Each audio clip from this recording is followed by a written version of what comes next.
Vamos à palavra de Deus. Vamos à palavra de Deus. Eu tenho todo domingo falado a mesma coisa. A Bíblia é interessante, né? Porque parece que onde a gente vai, ela fala a mesma coisa.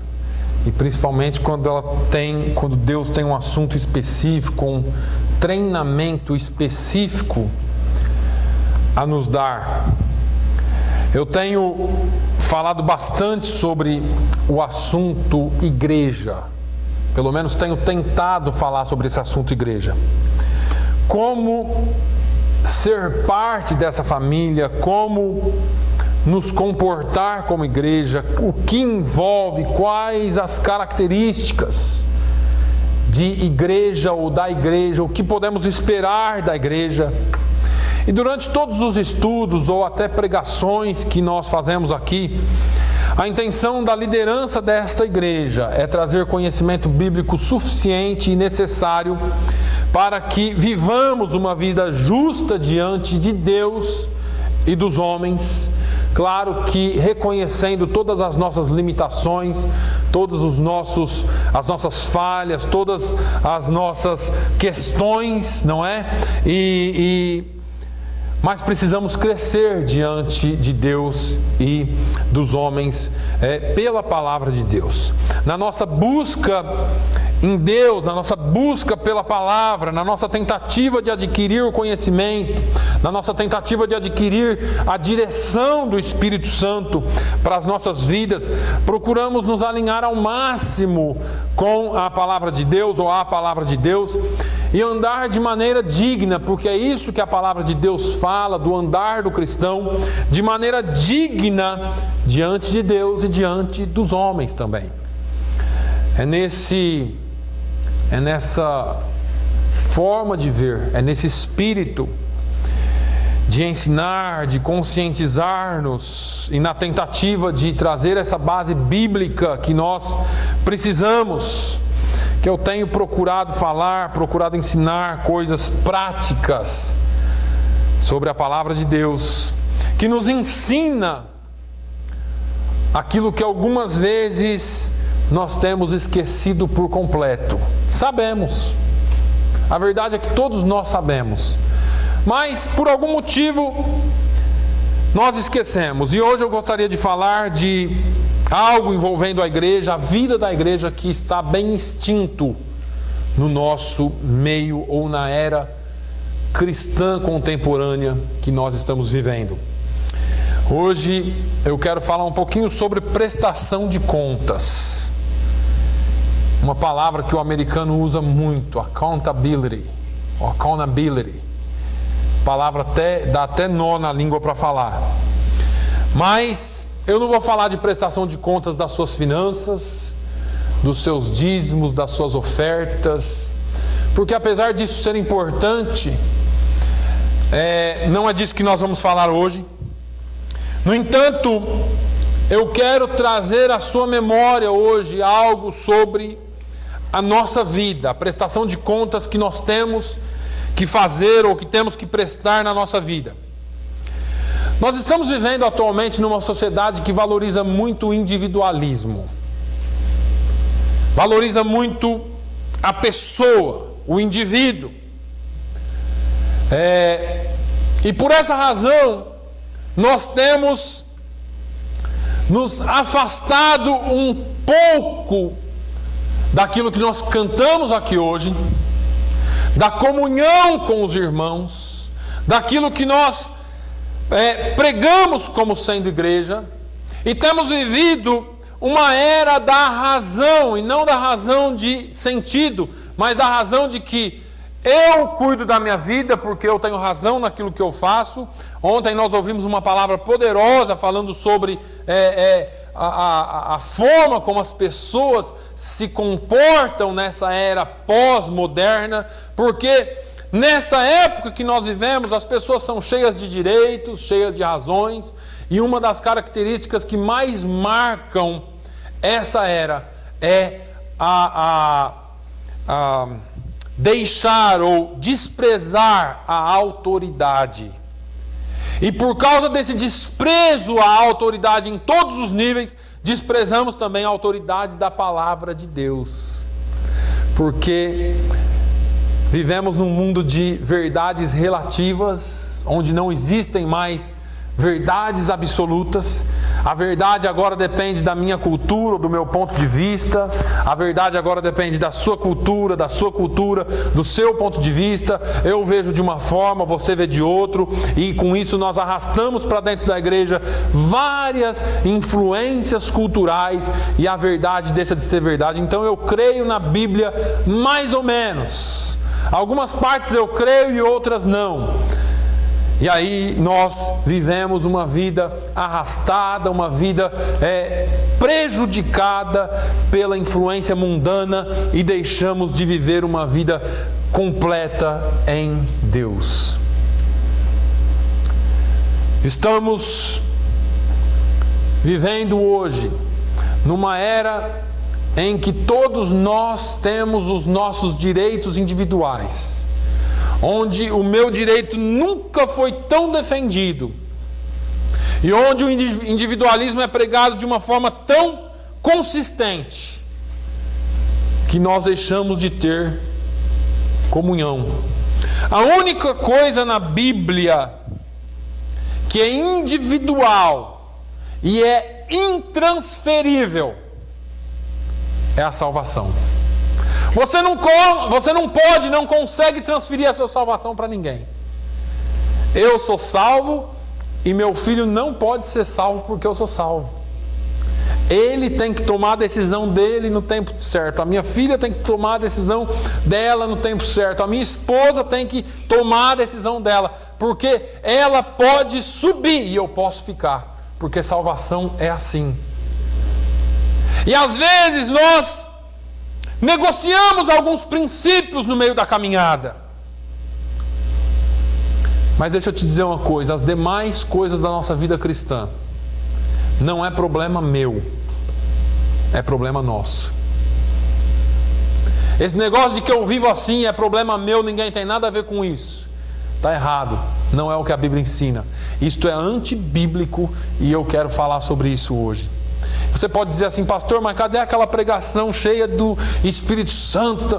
Isso é vida com Deus. E quando você e eu aprendermos a viver baseados na palavra de Deus, é aí que nós vamos influenciar o mundo. Não adianta, irmãos, nós termos uma igreja cheia de sentimentos, cheia de eu me sinto bem. Eu disse aqui a semana passada, alguém muito famoso veio a público dizendo que você vai para a igreja e você nem precisa adorar a Deus. Você adorando para você mesmo, você louvando você mesmo, você fica feliz. E Deus quer que você fique feliz, então Ele fica feliz com a sua felicidade. Isso é demoníaco, porque ensina a adorar a criatura e não o Criador. Nós estamos aqui e fomos criados por Ele para dar honra e glórias ao nome dEle somente, não ao nosso. Eu e você não somos dignos de nada, nem de ser salvos, porque a Bíblia diz isso, que todos nós pecamos e fomos destituídos da glória de Deus. Mas veio Jesus e nos ofereceu gratuitamente um favor imerecido. Nós não merecíamos, mas Ele nos resgatou. E aí nós achamos que agora nós temos razão. Eu cuido da minha vida, você cuida da sua. Eu não quero saber de conselho. E isso é outra mentira de Satanás. Prestar contas a alguém. E aqui eu estou falando de pessoas, de comunhão. Porque é muito bonito cantar aqui, irmãos. E todos nós concordamos. É muito bonito nós virmos aqui: a aliança do Senhor eu tenho com você, não existem mais barreiras em meu ser. Só que quando alguém vem e aponta algo que está errado na sua vida, você fala: ah, você está me julgando. Nós vamos chegar lá. Prestar contas a alguém significa abrir a sua vida para algumas pessoas, cuidadosamente escolhidas e de confiança, que lhe dirão a verdade e não aquilo que você quer ouvir. Amigo, comunhão, irmão, não é chegar em você e dizer, tá tudo bem, fica tranquilo. Não, é alguém que tem a coragem de te apontar, de te confrontar e dizer assim, não vai por esse caminho, você vai morrer nesse caminho. Isso é Bíblia. Se você veio esperando outra coisa, talvez você veio no dia errado. A Bíblia fala assim, confessai as vossas culpas uns aos outros e orai uns pelos outros, para que sareis. Dividir algo com alguém, ser confrontado com alguém, traz cura. Não é um confronto de batalha, é um confronto de amor. Tiago 5,16 diz isso. Alegrai-vos com os que se alegram e chorai com os que choram. Como que isso é possível? Se for só sentimento, se for só expressão externa. Quando eu me alegro com alguém que se alegra, porque um irmão conseguiu, conquistou, amém, glória, tem que ser verdadeiro. Agora, quando alguém está triste, alguém está passando por um problema, tem que chorar também com ele. Como eu vou me alegrar e como eu vou chorar se nós não temos nem comunhão de saber o que está acontecendo um na vida do outro? Essa comunhão tem que ser exercitada. Veja que essas pessoas conquistaram o direito de examinar, de questionar e de aconselhar a sua vida. São pessoas que conquistaram o direito de uma forma ou de outra. E algumas vezes nós não entendemos isso. Agora deixa eu te falar uma coisa. E eu quero que você me entenda muito bem, porque isso é bíblico. E eu não se tem uma coisa que eu não gosto de fazer é advogar em causa própria. Mas na condição de pastor, na condição de líder de um rebanho, qualquer líder, qualquer pastor, ou qualquer líder de qualquer coisa, tem o direito de apontar a sua falha. Não para te destruir, porque não é isso que Deus faz. É para te erguer, é para te ajudar a vencer, é para falar para você, olha, isso está errado, mas a Bíblia apresenta essas outras 1000 coisas que podem substituir isso que está errado. Salomão disse, as feridas feitas por um amigo são melhores do que muitos beijos de um inimigo. Ele não está falando aqui alguma coisa relacionada à falsidade, não. Nós temos que ter cuidado, irmãos, porque alguns amigos nossos, que a gente julga inimigo, são aqueles amigos que querem o seu bem. Ele fala assim, está errado isso.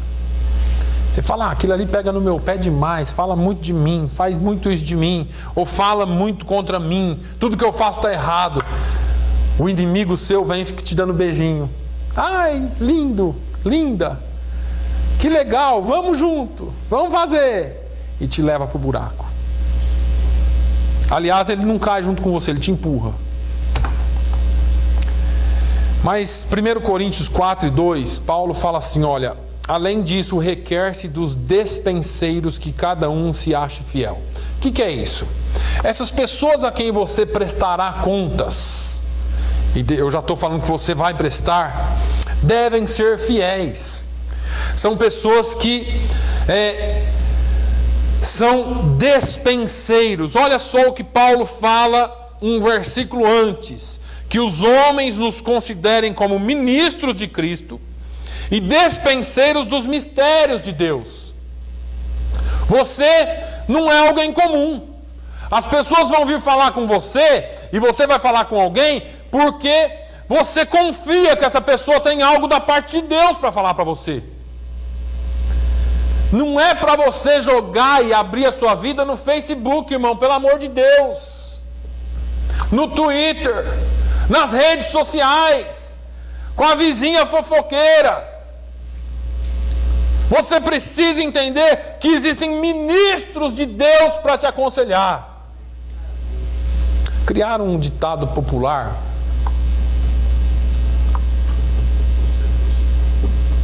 Se conselho fosse bom, não se dava, vendia. Pense numa mentira do diabo. Pense numa mentira do diabo. Veja bem, quando você encontra um ministro, quando você encontra um dispenseiro dos mistérios de Deus, é para essas pessoas que nós precisamos prestar contas. Eu quero falar um pouquinho sobre as pessoas aqui que nós precisamos prestar contas, ou as pessoas que prestam contas, melhor, porque eu quero que você se encaixe nessas características. Essa palavra, irmãos, é uma palavra que ela precisa ser remoída com cuidado, porque mexe com todo mundo aqui, inclusive comigo. Aqueles que se isolam, aqueles que se fecham, esses provavelmente estão fadados à derrota e até à morte espiritual. As pessoas que aceitam prestar contas, as pessoas que são abertas a ter a sua vida limpa diante de Deus e dos homens, geralmente possuem algumas qualidades ou características que eu queria dividir com você aqui hoje. E eu quero que você saiba que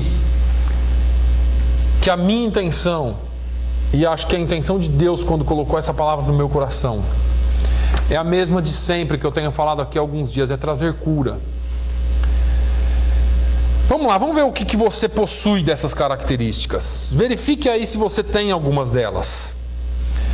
Em primeiro lugar, essas pessoas são vulneráveis, as que prestam contas.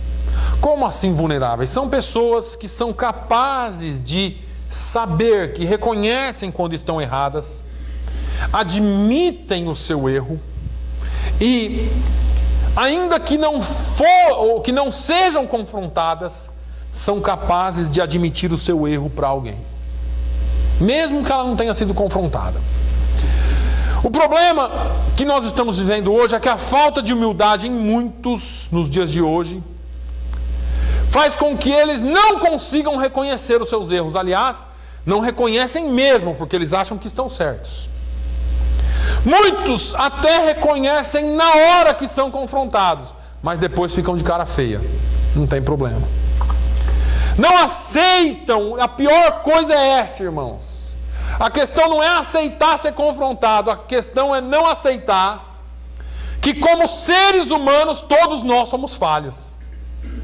Deixa eu te falar uma coisa, você não é perfeito. Se você não sabia, ficou sabendo agora. Você não é perfeito. Você precisa entender e encarar que o erro é natural do ser humano. E não é porque você errou que você tem que se orgulhar e dizer, eu não vou aceitar. Não aceite, porque quando você aceita e reconhece o seu erro, é o primeiro passo para a sua vitória. Muitos não reconhecem.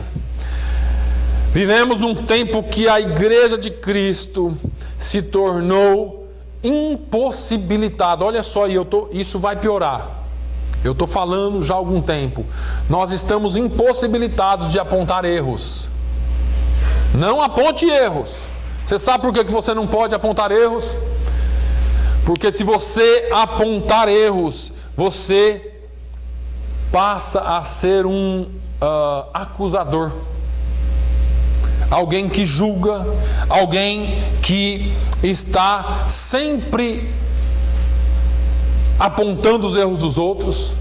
E aí eles usam assim, olha, a palavra de Deus diz, não julgueis, para não ser julgados. Olha, Jesus disse para você tirar a trave do seu olho antes de olhar o cisco do seu irmão.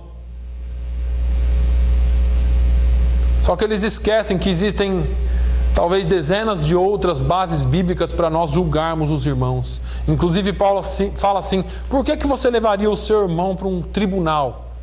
Não tem ninguém sábio dentro da igreja para julgar a sua causa? O mesmo que falou para não julgar. Se tem alguém sábio dentro da igreja para julgar, tem que julgar. Mas a igreja está andando de mãos dadas com o pecado, porque se moldou ao pecado, porque aceitou o pecado de medo de confrontar. Eu tenho que te falar uma coisa. Ou eu sou muito desavisado, ou então eu estou no lugar errado, porque se tem uma coisa que eu não tenho, é medo de confrontar, porque nunca tiveram medo de me confrontar. Eu louvo a Deus pelos pastores, pelas mãos de quem eu passei, Porque quando eu precisei, eles me colocaram sentado e falaram assim, ó, você está errado, e se você continuar assim, você vai cair. Quantas vezes eu sento aqui? Uma vez eu fui chamado a atenção de maneira tão forte pelo meu pastor, numa reunião. E alguém que estava passando, ou que estava junto na reunião, me chamou depois e falou assim, Naline, como que você aguenta isso? Ele te humilhou na frente de todo mundo. E eu falei assim, ele é o meu pastor, se ele não puder me chamar a atenção, ninguém mais pode. Pensa que não doeu? Pensa que eu sou bonzão, que eu sou feito de lata? Eu sinto da mesma forma, mas você tem que se humilhar e entender que Deus levantou homens de Deus para cuidar da sua vida como um pastor cuida do rebanho. Ovelha não vira para o pastor e fala assim, pastor, que negócio que é esse? Está me chamando a atenção agora.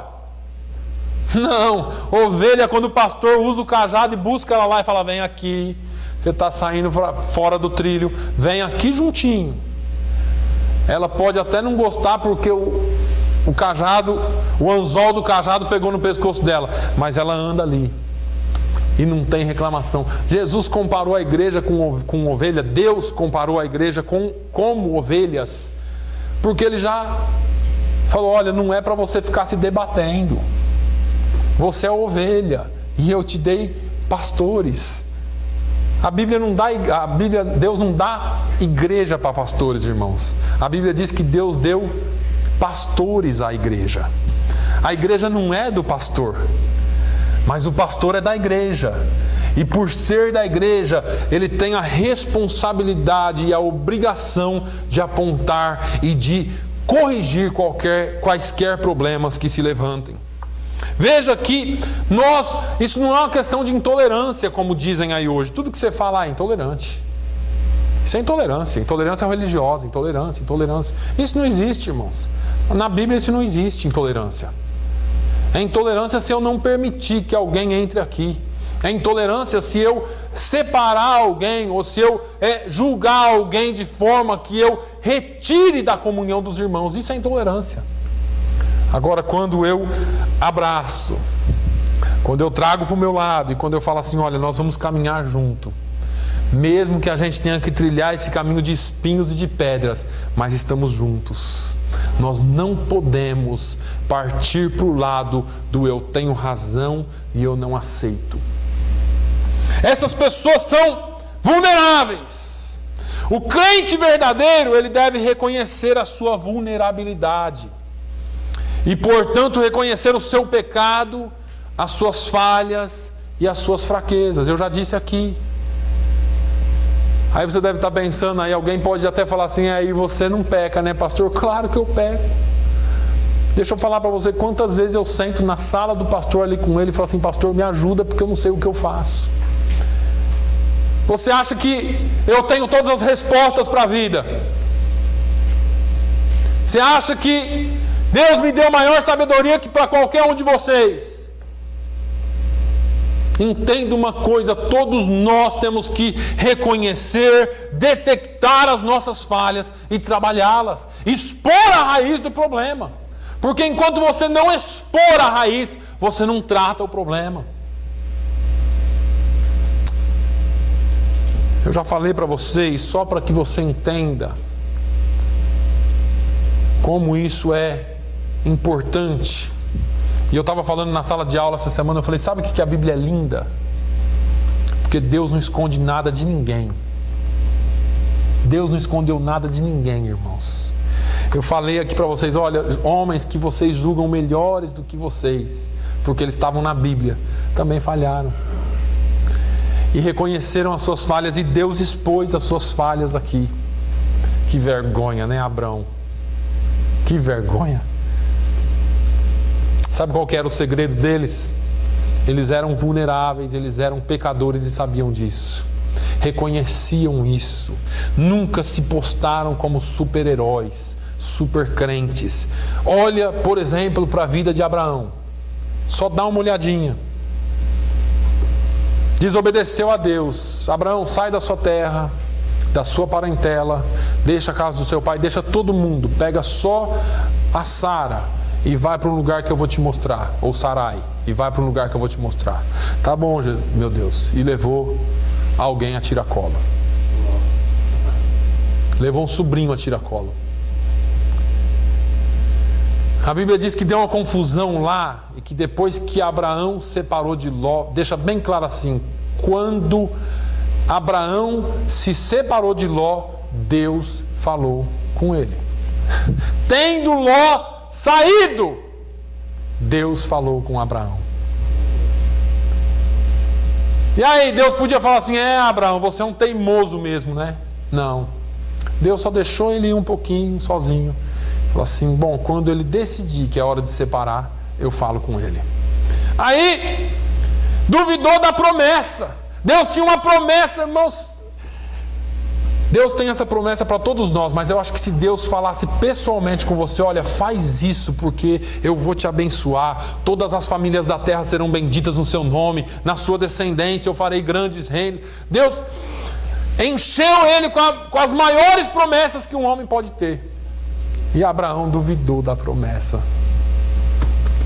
e pegou a serva de Sarai e teve um filho com ela. E Deus falou, olha, esse não é o filho da promessa, mas porque ele é teu filho, eu vou abençoar ele também. Esse Deus é fiel, irmãos. Esse Deus é fiel. Vai com Sara para o Egito, chega lá no Egito, quem é essa aqui? Essa aqui é, Sara, quando chegar lá você não vai falar que é minha esposa, pelo amor de Deus, que eu não quero morrer. Tá bom, o que você é dele? Irmã. Era esposa, era meio-irmão dele, mas o que é agora, depois que casa, o que é? Esposa. Meu irmão é casado com uma prima minha de 1º grau. Quando eles se apresentam, quem é essa aqui? É minha esposa. Não vai falar, é minha prima. Abraão mentiu, não confiou em Deus, não confiou no cuidado de Deus. Agora, olha que interessante. Ele foi chamado do quê? Amigo de Deus. Porque como que é esse negócio? Olha aqui, Tiago 2:23. E cumpriu-se a escritura que diz, e creu Abraão em Deus, e foi-lhe isso imputado como justiça, e foi chamado amigo de Deus. Como que esse negócio é possível? Não confiou, não acreditou, mentiu, errou, falhou feio e foi chamado amigo de Deus. Por quê, irmãos? Porque Abraão reconhecia que era homem. Todas as vezes que ele entrava na presença de Deus, ele reconhecia quem ele era e quem Deus é. E Deus imputou por justiça. Precisamos reconhecer as nossas atitudes pobres, as nossas falhas, os nossos erros, as nossas deficiências. A pior coisa, irmãos, não é a sua falha, o seu erro, é aquela deficiência. É uma área na sua vida que você sabe que é fraca, que se você não cuidar, você peca. A gente olha as deficiências físicas e fala, tadinho, é deficiente. Não, olhe para você. Olhe para as suas deficiências, porque uma deficiência física não leva ninguém para o inferno, mas a sua deficiência espiritual pode sim te levar para o inferno. Nós temos que cuidar de nós. A Bíblia diz assim, o que encobre as suas transgressões nunca prosperará, mas o que as confessa e deixa alcançará misericórdia. Não fique achando que você é um super ser humano, um super homem, uma super mulher, um super crente. Confie em Deus, porque Deus tem cura para a sua alma. Deus tem cura para as suas deficiências. Deus tem cura para aquilo que para você é difícil deixar. Ele tem cura para você nessa manhã. Agora, eles não são só vulneráveis. Eu pedi para você analisar. Você é vulnerável? Não precisa responder para mim. Você reconhece a sua fraqueza? Essas pessoas são também ensináveis. Elas estão dispostas a ouvir o tempo todo. Eu falei aqui alguns dias atrás sobre esse ouvir e entender, né?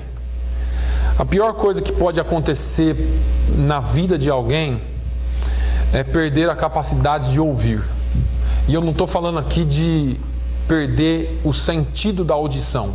Eu estou falando da capacidade de ouvir, dar ouvidos, né? Porque muita gente, apesar de ter a audição, não escutam, ou não ouvem, não dão a verdadeira atenção que as coisas merecem. Eu citei alguns dias atrás numa pregação Jeremias 25, e eu falei, e a Bíblia fala desde o ano 13 de Josias, filho de Amon, rei de Judá, até o dia de hoje, período de 23 anos, tem vindo a minha palavra do Senhor, e vou-la tenho anunciado, madrugando e falando, mas vós não escutastes. Eu não sei se você já percebeu, Jeremias não estava falando isso dentro de uma escola para deficientes auditivos. Jeremias não estava falando ou pregando num encontro de surdos. Jeremias estava falando com o povo de Deus.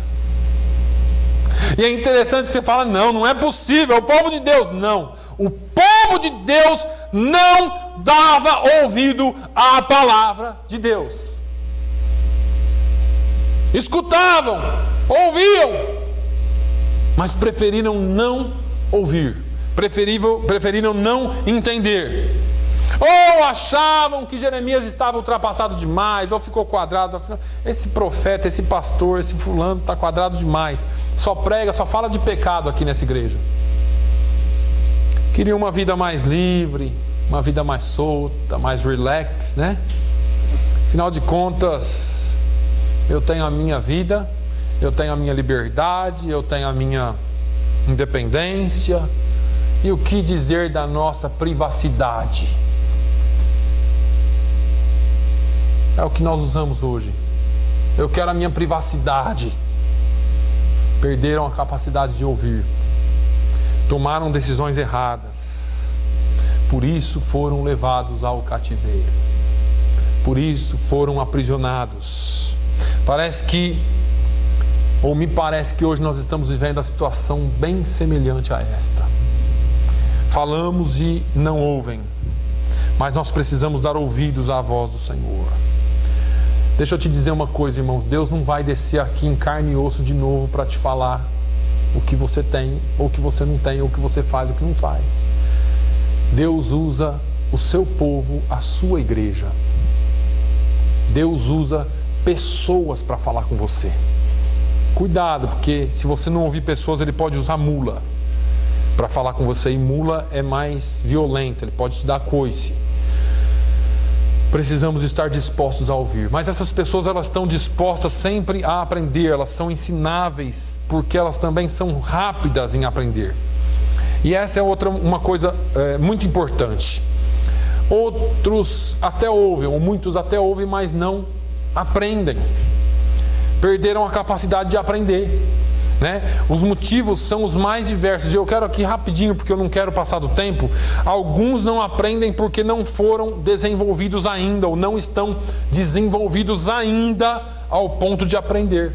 Falei aqui sobre crianças na fé, meninos na fé. Porque devendo já ser mestres pelo tempo, ainda necessitais de que se vos torne a ensinar quais sejam os primeiros rudimentos da palavra de Deus, a basezinha da palavra de Deus. Porque qualquer que ainda se alimenta de leite não está experimentado na palavra da justiça, porque é menino. Mas o mantimento sólido é para os perfeitos, os quais, em razão do costume, têm os sentidos exercitados para discernir tanto o bem como o mal. Hebreus 5, do 12 ao 14. Outros preferem viver como crianças na fé. São os imaturos profissionais. Eu já falei disso aqui uma vez. Eles gostam de ser imaturos. Eles até conhecem o suficiente para ser maduro, mas eles gostam dessa situação de imaturidade. São vítimas do sistema, né? Eu sou a vítima. E aí, não crescem porque não querem crescer. Não é porque eles são rebeldes só, não. Não são pessoas que se levantam contra. São pessoas que são sempre vítimas, coitadinhos. Já conhecem a verdade, mas o pastor não me ligou. O pastor não veio atrás de mim, o pastor não fez isso, o pastor não fez aquilo, e tudo fica nas costas do pastor. Paulo está falando de pessoas que não precisam mais de pegar na mão para caminhar. Quando ele fala de criança, pensa numa criança. Eu falei Paulo aqui, o escritor aos Hebreus, apesar de que eu acredito que fui ele, mas quem sou eu? Mas o escritor aos Hebreus está falando aqui de criança. Pense numa criança. Uma criancinha de 3 anos, você deixa atravessar a rua sozinho? Não, você pega na mão. Agora, se eu pegar na mão do pastor Nilo para atravessar a rua, eles vão olhar e falar, tem alguma coisa errada. Ou com um ou com o outro. Ou com os dois. Ou com um ou com o outro, ou com os dois. Porque o adulto já não precisa mais pegar na mão para atravessar a rua. Já não precisa mais ser levado, vem aqui comigo. Não, você fala, tal hora, tal dia eu tenho que estar nesse lugar. Ele já tem responsabilidade para ir sozinho, para andar sozinho, para ler, conhecer e entender a palavra sozinho. Mas alguns ainda querem ficar nessa situação de criança. E tem aqueles que não aprendem porque são rebeldes e decidem, eu não vou aprender. Eu não quero aprender. E aí vem Deus usando Oséias e fala assim, o meu povo foi destruído porque lhe faltou o conhecimento. E aí ele fala uma coisa muito certa e muito séria. Não faltou conhecimento porque não tinha quem apresentasse. Olha a continuação do versículo. Porque tu rejeitaste o conhecimento, eu também te rejeitarei. O negócio aqui é sério, irmãos. Nós usamos muito a primeira parte do versículo. O meu povo foi destruído porque faltou conhecimento. Não tinha quem ensinasse então, né? Não, tinha quem ensinasse, mas eles não quiseram, eles rejeitaram o conhecimento. E Deus disse, eu também vos rejeitarei. É sério o negócio. Porque você tem onde aprender, você tem a fonte, e você rejeita a fonte e busca o seu próprio conhecimento e faz do seu próprio jeito. É sério. Falei aqui agora há pouco, se conselho fosse bom não se dava, né? É mentira. Conselho tem que ser dado sim. A palavra de Deus diz o oposto. Meu é o conselho e a verdadeira sabedoria. Eu sou o entendimento, minha é a fortaleza. Aleluia. Provérbios 8 e 14. Com ele está a sabedoria e a força. Conselho e entendimento tem. Jó 12 e 13. Até isto procede do Senhor dos Exércitos, porque é maravilhoso em conselho e grande em obra. Isaías 28 e 29. Com conselhos prudentes tu farás a guerra, e há vitória na multidão dos conselheiros. Quem falou que não precisamos de conselho? Não havendo sábios conselhos, o povo cai, mas na multidão de conselhos há segurança. Provérbios 11 e 14. Quando não há conselhos, os planos se dispersam, mas havendo muitos conselheiros, eles se firmam. Provérbios 15 e 22. A Bíblia, ela traz a verdade, e se você rejeita a fonte do conhecimento, você está dizendo para Deus que você não quer, que você rejeita o conhecimento. Ele diz, eu também te rejeitarei. Aqui está o conselho que precisamos. Temos que estar prontos a aconselhar, e nós gostamos desse negócio de dar conselho. Pense num negócio que todo mundo gosta. E é engraçado que quando é na vida dos outros, você sabe tudo que a pessoa tem que fazer para resolver o problema. Eu falei aqui um dia, bom se a gente pudesse trocar os problemas, né? Que você sabe tudo que eu tenho que fazer para resolver, então eu te dou eles, você resolve, e me dá os seus, que talvez eu saiba como resolver. O dos outros é sempre mais fácil, eu tenho sempre uma palavra para os outros para resolver o problema. Sempre uma opinião. Mas a verdade, irmãos, é que a Bíblia nos traz a fonte. Nós temos que estar preparados para receber os conselhos, não só para dar. Dar é gostoso, mas nós precisamos ouvir, entender, estar prontos e rápidos a aprender. Quem ouve conselhos mostra sabedoria. Ouve o conselho e recebe a correção, para que no fim sejas sábio. Provérbios 19 e 20. O caminho do insensato é reto aos seus próprios olhos, mas o que dá ouvidos ao conselho é sábio. Provérbios 12:15. Jó fala que ele ficava na porta da cidade e todo mundo parava para lhe pedir conselhos. Ouviam-me e esperavam, e em silêncio atendiam ao meu conselho. Jó 29:21. Precisamos aconselhar, mas precisamos estar com os ouvidos abertos para os conselhos. E isso está em todos os níveis, irmãos. Isso está em todos os níveis. Porque tem gente que pensa porque um é pastor, porque o outro é isso, porque o outro é aquilo, ele não pode receber conselho. Se você tiver um conselho de Deus para me dar, por favor, faça isso. E tem gente aqui que já me aconselhou e sabe disso, e eu ouvi o conselho. Porque ninguém é melhor do que ninguém aqui, irmãos. Aqui nós somos todos servos, todos carentes e dependentes da graça de Deus. Nós não podemos achar que somos melhores. Mas vamos lá, essas pessoas que têm essas qualidades, uma dessas outras qualidades é que elas estão disponíveis. E aqui eu quero parar um minutinho. Elas não estão escondidas, elas são acessíveis. Você sempre pode encontrá-las a qualquer momento. Elas sempre têm um momento para conversar. Eu já falei aqui sobre o isolamento. Eu já falei aqui hoje que o isolamento ele pode te matar. E o isolamento é uma das fortes características do rancor ou da raiz de amargura. A pessoa que cria uma raiz de amargura, a primeira coisa que ela faz é se isolar. A pessoa, quando ela fica fechada demais, sisuda, cara feia, cumprimenta assim, sabe? Ó Senhor, sem vontade de falar com ninguém. Agora, a gente vive falando aqui que é uma família, né? Cantamos aqui hoje. Falamos de união, Salmo 133. Gostamos desse negócio, né? E eu gosto dessa definição de igreja como família, porque por mais que nós tenhamos diferenças, por mais que nós tenhamos algum probleminha, nós continuamos sendo uma família. E tem que ser assim. A família sempre vai viver em paz, porque todos entendem que somos seres humanos. Quando você achar que eu sou melhor, ou que outro é melhor, ou você se achar melhor, tem alguma coisa errada. A igreja é um lugar onde as pessoas precisam conviver em paz, precisam conviver em união, em harmonia. Família pode ficar de cara feia um dia, 2 dias, mas depois um irmão olha para o outro. Lá em casa não fica nem um dia, 5 minutos, já estão rindo de novo. A igreja não pode ser diferente, irmãos. Nós temos que viver como família em tudo. E nós somos família. Nós somos família. O isolamento sempre nos leva à morte. Ovelha isolada do rebanho é presa fácil de lobo, e lobos devoradores, e a palavra de Deus fala sobre isso.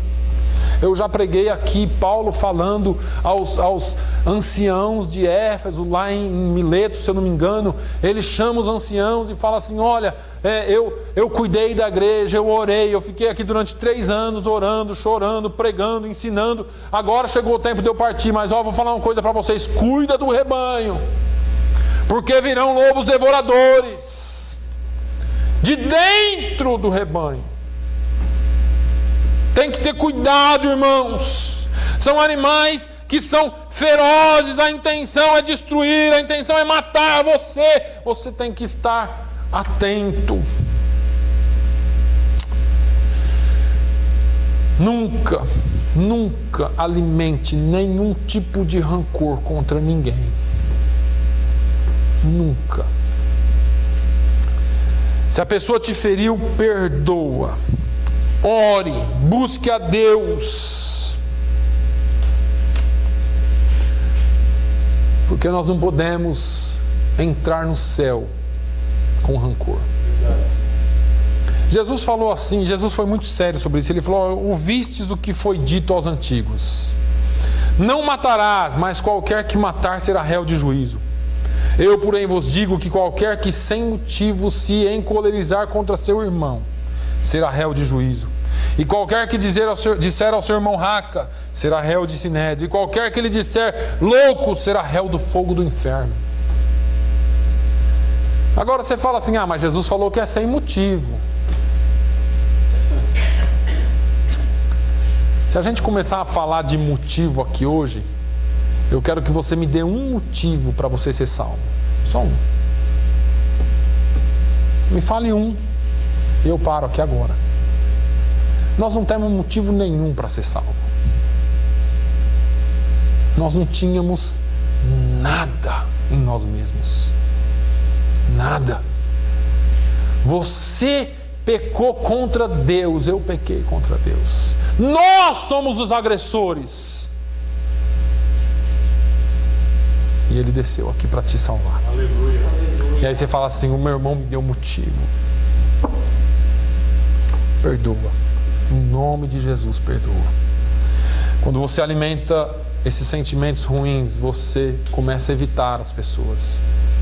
E depois você chega nessa pessoa para conversar e perguntar, tudo bem? Tá tudo bem. E na verdade não está, com algumas exceções. Eu louvo a Deus pela vida de algumas pessoas que são sinceras. Um dia desses eu encontrei uma irmã e a primeira coisa que ela falou para mim foi, não está bem, pastor. E eu falei, pelo menos a senhora falou que não está bem. Porque é bom quando a gente pode ser honesto com os nossos irmãos e não vão se machucar.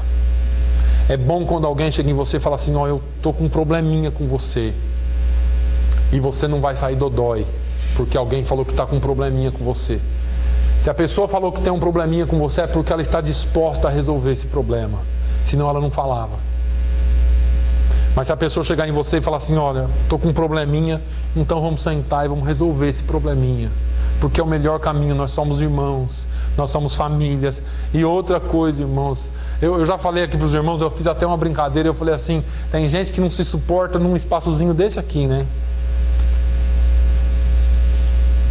Vem só no domingo na igreja e não suporta olhar para a cara do irmão. Eu fico imaginando se essas pessoas entrarem no céu. Vai ser a eternidade, irmão. Você vai ter que olhar para a cara dele todo dia. Fala, mas o céu é grande, eu não sei. Se entrasse, eu só estou fazendo uma brincadeira, se entrasse no céu. Mas você imagina aqui, você só vem no domingo e não consegue olhar para o seu irmão, porque um falou isso, porque o outro pensou aquilo. Agora, lá no céu vai ser uma eternidade de louvor e adoração a Deus. E lá no céu não entra pecado. É sério. É sério, irmãos. Precisamos ter reconciliação, precisamos ter amor. Nós não podemos nos isolar. Não se isole, esteja sempre disponível para os seus irmãos, esteja sempre disponível para tratar dos problemas. Não é só estar disponível para ajudar, para correr, para fazer, não. Nós precisamos de um tempo para tratar os problemas. Então vamos tratar dos problemas. A melhor coisa é nós podermos, como pessoas civilizadas, como filhos de Deus, conversar sobre algumas coisas. E mesmo que nós não concordemos com alguns pontos, porque não é tudo que eu falo que a minha esposa concorda. E se tiver algum casal diferente aqui, me avise, que eu quero a fórmula. E não é tudo que ela fala que eu concordo. E mesmo assim nós estamos casados há 15 anos e eu pretendo morrer do lado dela. É simples assim. Nós somos seres diferentes, criados de formas diferentes, singulares. Deus não criou robôs em série. Deus criou você diferente, você diferente, você diferente, eu diferente. E por isso pensamos diferentes, agimos diferentes às vezes. Mas isso não pode ser motivo para nos separar. Tem que ser motivo para nos juntar, porque um completa o outro. E nós fazemos essas separações. Não dá para caminhar com você não, rapaz. Você é muito diferente de mim. E se a gente usasse as nossas virtudes e juntasse e caminhássemos juntos para o bem do reino de Deus, não seria muito mais? Mas não é sempre que nós estamos disponíveis a tratar. Mas para terminar, além de nós sermos vulneráveis, precisarmos ser vulneráveis, reconhecer nossas fraquezas, precisamos ser ensináveis, precisamos estar disponíveis. E a quarta qualidade, nós precisamos ser sinceros conosco, com os nossos irmãos e com Deus.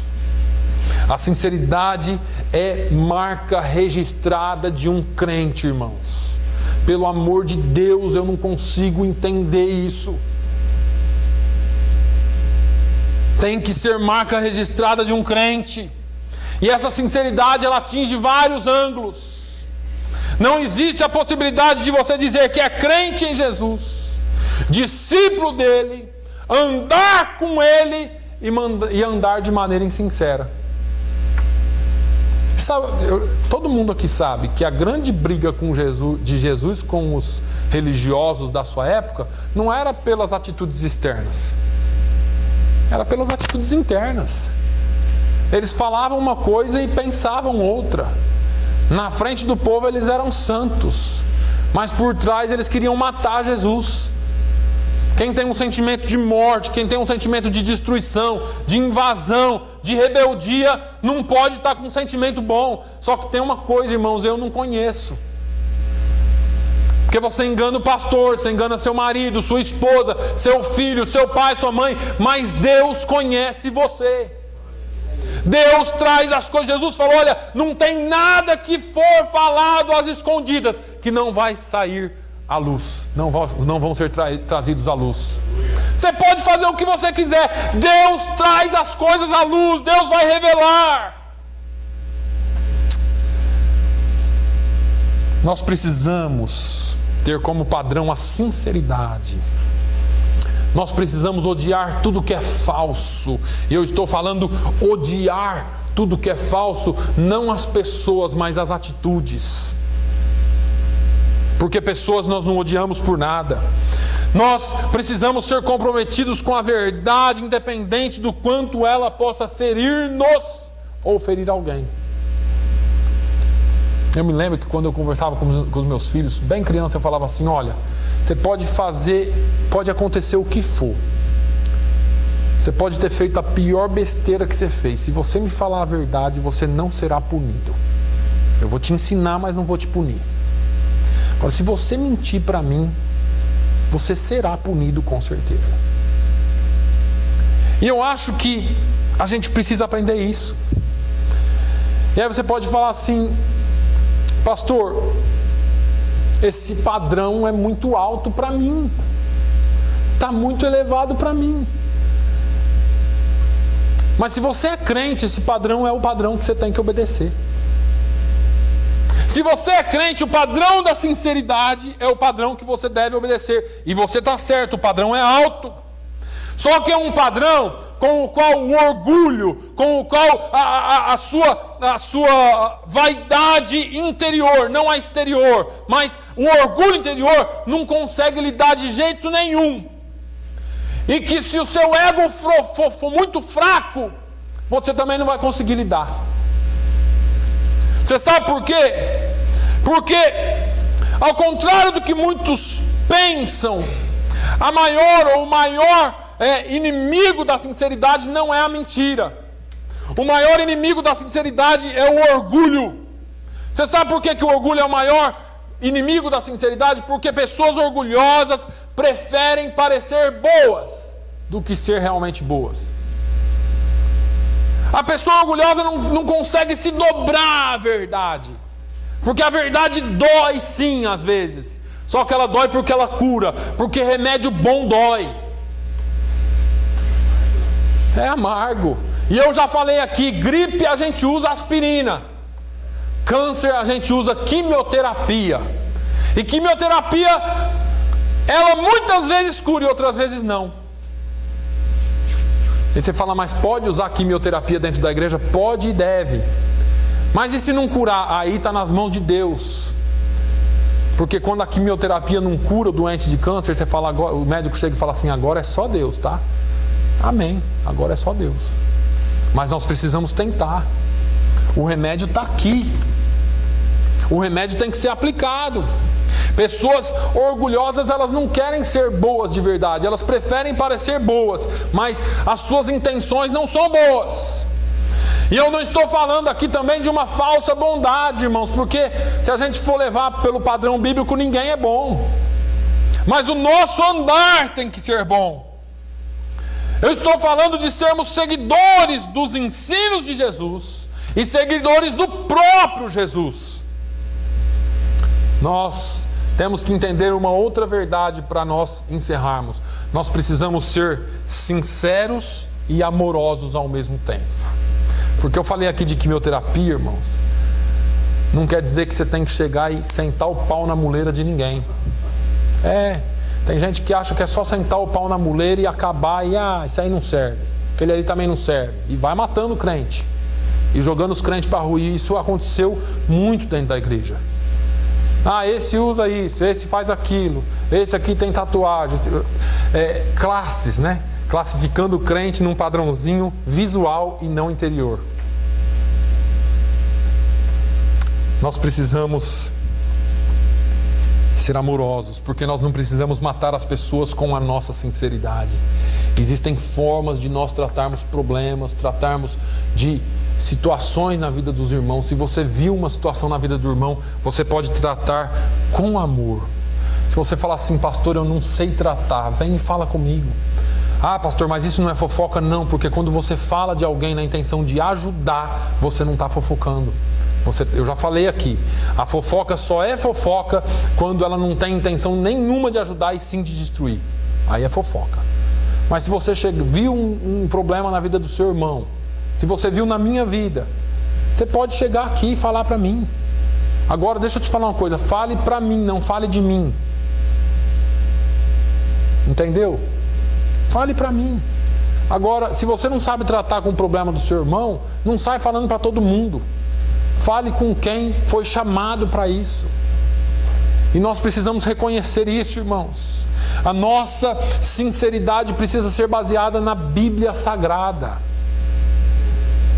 Nós não podemos dizer as coisas pelos nossos próprios sentimentos. Nós precisamos dizer as coisas para nós resolvermos e curarmos e não acabar de matar ninguém.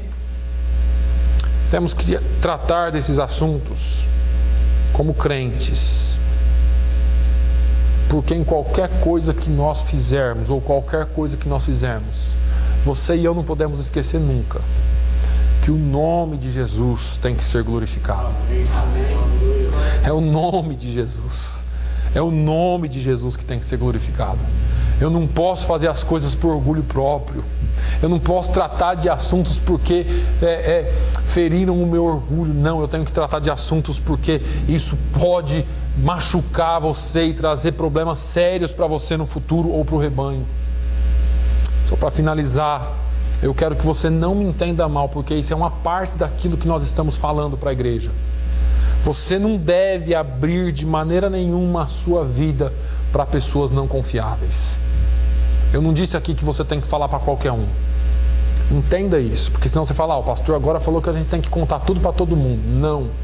Você tem que... Essas pessoas, elas precisam adquirir, conquistar o direito de falar alguma coisa sobre a sua vida. Essas pessoas, elas têm que ter o direito de andarem do seu lado. Não são só porque querem, mas porque conquistaram isso. Elas darão a você uma nova perspectiva, com sabedoria, com graça, com amor, e ajudarão você a voltar para os seus trilhos. Deixa eu falar uma coisa para vocês, e eu já falei aqui num estudo bíblico. Todos nós estamos e somos sujeitos o tempo todo a cair. Não pense que nenhum de nós aqui somos melhor do que ninguém. Paulo falou para que aquele que está de pé cuide para que não caia. Tiago falou que se tiver algum que estava entre vós e agora é desviado, significa que qualquer um de nós podemos desviar do caminho. Só que onde há uma família unida, a família se unirá para trazer essa pessoa de volta. Nós não estamos aqui para colocar ninguém para fora, nós estamos aqui para trazer as pessoas de volta. Entenda isso, meus irmãos. E saibam, eu falei aqui na pregação de domingo passado, que a correção ela pode parecer dura no início, mas depois ela vai produzir um sabor doce e bom. Não tenha essas palavras de exortações como eu tendo a intenção de ferir vocês. eu tenho a intenção de te colocar no lugar certo pela palavra de Deus. Isso não sou eu que estou falando, é a palavra de Deus que fala. Amém? Que Deus abençoe a sua vida. Fique de pé por um instante. Pai, não há Deus como o Senhor. Eu te louvo, Jesus, pela oportunidade, Senhor, que o Senhor nos dá de caminharmos como rebanho e como família na Tua presença, Senhor. Muito obrigado, Jesus, por tudo quanto o Senhor tem feito por nós. Muito obrigado, Jesus, pela Tua palavra, porque a Tua palavra é viva, é eficaz. A Tua palavra vai onde ninguém pode ir. Ela trata com coisas que ninguém pode tratar, Senhor. Meu Deus, faze-nos cada dia mais vulneráveis, reconhecendo as nossas deficiências. Faze-nos, Senhor, pessoas mais abertas a aprender a Tua palavra. Pessoas acessíveis, Senhor, a ouvir e ser achados para ser corrigidos. Pessoas, Senhor, que sejam humildes, ó Deus. Pessoas que sejam bons ouvintes, que mudem, Senhor, conforme a sua correção é aplicada. Meu Deus, eu quero, Senhor, ser corrigido pelo Senhor. Meu Deus, Paulo confrontou Pedro. Natã confrontou Davi, o rei Davi. E eles foram corrigidos e foram salvos. E às vezes, ó Deus, o nosso orgulho não nos deixa ser confrontados. E muitos de nós nos perdemos no meio do caminho. Meu Deus, que nós aprendamos, Senhor, a viver em comunhão realmente. Que a Tua palavra seja, Senhor, o guia que nós precisamos, ó Deus, para caminharmos, ó Deus, nos nossos caminhares cristãos, na nossa caminhada cristã. Meu Deus, que o Teu Espírito Santo venha iluminar o Teu povo, meu Pai, para caminhar de acordo com a Tua vontade, Senhor.